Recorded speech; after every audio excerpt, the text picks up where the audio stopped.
pero may stun. Okay, 5 miyembro ng barangayan na dito agad. Nahuli doon si Edward. Pero ito yung sinasabi natin, napakaganda na paglatag na Eternal Guard. Kaso nga lang, ay si Andorio matatanggal. Nabuhay ng konti si Edward, pero i-eliminate din naman siya agad dito ng bagong barangay.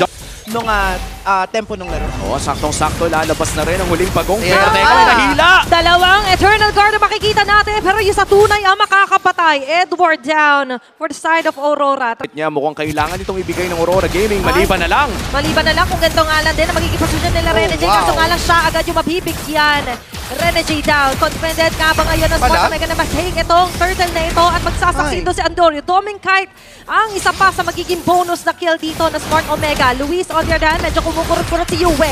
Demon Kite sumaglit pa ng isa na napag-vertical. At siya naman basic attacks at sasoli ng bala ni Jome. Ang top lane, saktong-sakto, malapit na rin sa Lord. Ano kaya ang gagawin ng Aurora dito? Okay, mukhang mag-chase sila, knowing na nandito agad sila Super Yoshi na hindi na nga lang yata makakahanak pa. It's a first come from Aurora.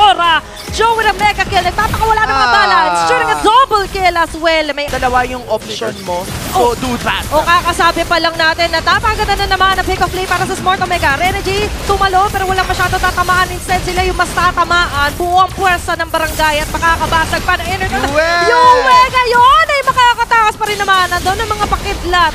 Pero hindi naman magiging sapat. However, right now, nasa kanila yung kalamangan, so they have all the rights to be aggressive. And however, medyo lumalim dito si Renegade. Tumama pa ang Eternal Guard, pati mga bala na gagaling kay Jome. Pakawala ng mga Death Sonata, pati naman ang Rhapsody. Pinagsakasasalo dito ng mga Aurora, making it a double kill.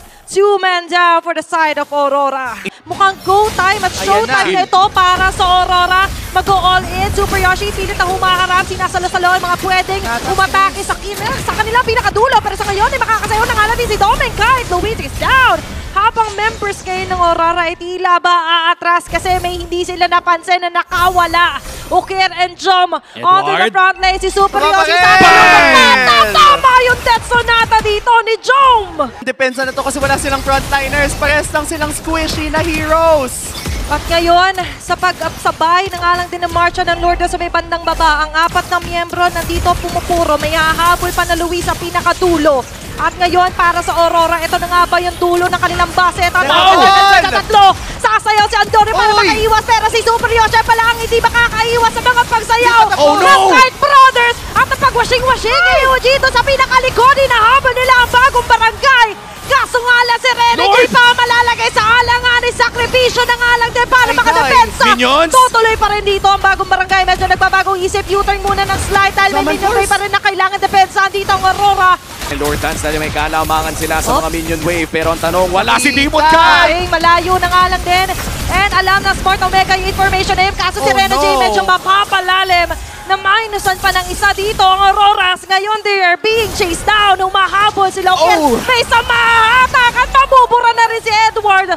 Jome with a double kill. May Lord pa mamaya-mayang mamarcha. 20 segundos para dito kay Renegade at merong nagmamarchang Lord dito sa mid lane. Kompleto ang Omega sa pagpuwersa ng possible na Game 3. Makakadepensa na naman ba ang Aurora Gaming? Okay, kompleto ang opensa para dito sa Smart Omega. Doming Kite medyo nag-force ang alay din sa Summer Force. Huburan niya to si Andorio. Ngayon nga lang hindi magiging pantay kasi wala na rin si Yue. At ang Smart Omega na nga lang din ngayon nakakatok at tatapusin ang game number 2. At puwinersa na nga